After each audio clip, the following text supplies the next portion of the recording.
تاسو ښار کې ډېر خلک بوزه ګرځي. زه روجه یمه نو ښه یمه. علي خان دا شعر ویلی دی او کسان پسې ویډیوګانې جوړوي چې ته کفر ته رسېدلی یې. د دې شعر څه مطلب دی؟ هغه چې کومه نظم ویلی دی نو ښه برابره ویلی دی. نن سبا خلک چې دي نو چې څوک وایرل شي نو په هغه پسې بیا ویډیوګانې جوړوي. هغه غریب وایرل شوی دی، بیا ویډیو وایرل شوی د نظم نه زبردست نظم ویلی دی. پکار چې نور نظمونه هم ووایي.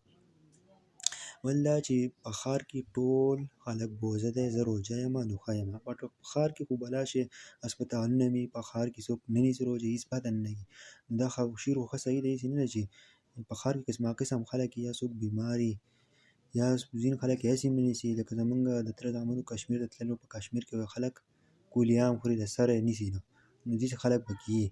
نو دغه څه غلط شعر نه دی ویلی چې تاسو پرې کفر فتوې لګوئ او فالتو خبرې کوئ چې کافر شو. دا د سافټویر اپډیټ کومه او علي خان ښه زبردست دی او ټول هم د فیسبوک پیج او د یوټیوب چینل ترې کم د هغه نه یاد کړه. دا نه مخکې که اوس په هغه پسې ویډیوګانې جوړوي.